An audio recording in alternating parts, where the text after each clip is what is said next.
Bonjour, Laurent Delavigne. En fait, j'ai travaillé beaucoup dans la vie associative au niveau européen depuis maintenant presque 25 ans. J'ai découvert l'Europe finalement au travers des mouvements de chômeurs. Je me suis investi dans un premier temps dans une association à Limoges et, euh, et j'ai été recruté très vite pour avoir des responsabilités au niveau européen, notamment à travers des réseaux différents comme le réseau européen des chômeurs ou la plateforme des ONG du secteur social ou le réseau européen de lutte contre les exclusions. Et en fait, c'est mon parcours qui m'a conduit à m'intéresser à l'Europe. Au départ, j'avais du mal à comprendre ce qui m'arrivait. J'étais dans une situation précaire et souvent j'entendais de la part des différents acteurs c'est pas trop de notre faute, c'est de la faute, c'est parce que ça nous est imposé par l'Europe, etc., etc. J'avais du mal à comprendre ça, donc j'ai voulu comprendre ça et je me suis investi comme ça dans ces différents réseaux.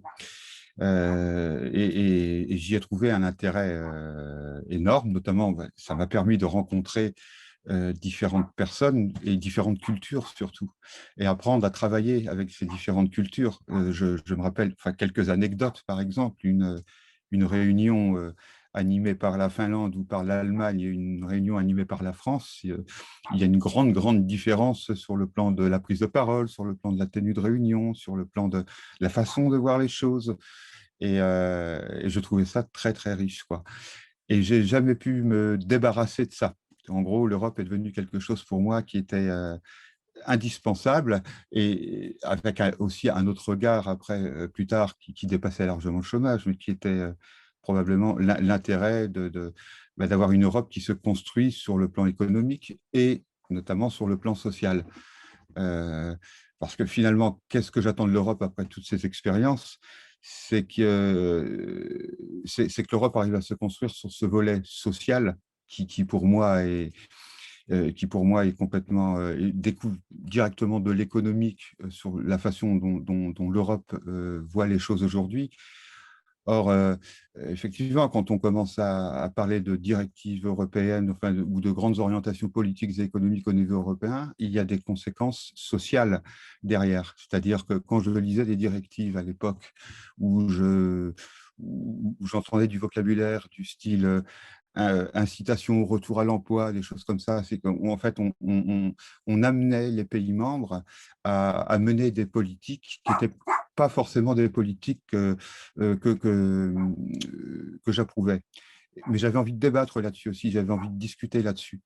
Et à mon avis, il manque une chose en Europe, c'est ce volet social et aussi peut-être un volet plus démocratique. C'est-à-dire que l'Europe, on la connaît mal, on ne sait pas où s'adresser, on ne sait pas à qui s'adresser.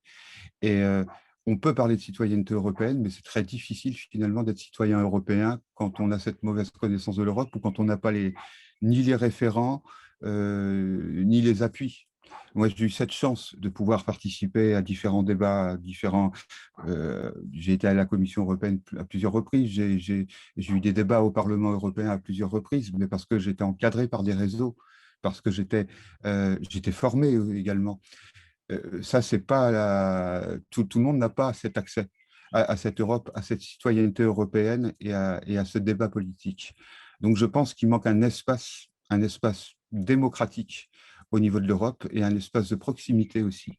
Qu'est-ce qui fait que moi, ici, à Castelmoron-sur-Lot, par exemple, comment je pourrais aussi m'adresser à un député européen ou à un politique au niveau européen qui va m'aider à analyser les conséquences de politique européenne ici à Castelmoron-sur-Lot. Qu'est-ce que l'Europe fait pour ce village ou pour cette petite ville? Qu'est-ce qu'elle fait pour moi en tant que citoyen? Et en cherchant, je me suis aperçu qu'il y avait aussi beaucoup de choses qui étaient faites. Et il y a énormément de choses, à travers par exemple le Fonds social européen, mais ce sont des choses qu'on connaît très mal. Et ce sont des choses dont on a beaucoup de mal à mesurer et les bienfaits, parce qu'il y en a aussi beaucoup. C'est-à-dire que je peux être très critique d'un côté, autant de l'autre aussi, il y a des choses qui sont essentielles, qui sont construites par cette Europe. Euh, cette Europe, elle me paraît vraiment fondamentale, comme je le disais, sur un plan politique. On forme un bloc, on est sur un plan géopolitique aussi aujourd'hui qui est complexe, hein, entre les États-Unis, la Chine, la Russie. Euh, une Europe qui ne se construit pas dans ce contexte-là, euh, bah, c'est presque dangereux. Donc cette Europe, on en a besoin. Il manque vraiment, pour moi, c'est ça, il manque cet accès à une citoyenneté et une citoyenneté qui soit effective. Alors, et sortir un peu de choses un peu symboliques. C'est-à-dire qu'on va avoir différents programmes, je pense à des programmes style Erasmus, etc., au niveau européen, qui vont tenter d'impliquer des jeunes, qui vont tenter d'impliquer des différents citoyens, mais ça reste assez ponctuel, on a du mal à s'y insérer dans la durée. Donc voilà, ce que j'attends de l'Europe, c'est ça finalement, c'est une construction beaucoup plus sociale, beaucoup plus... euh, et notamment ce que j'attends aussi de l'Europe, c'est cette capacité à aider des structures, des associations, des réseaux à se mobiliser. Euh, on a très peu de fonds, c'est très difficile d'obtenir des fonds européens quand on est une association.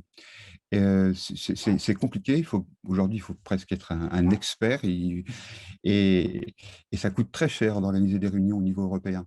Or, c'est indispensable.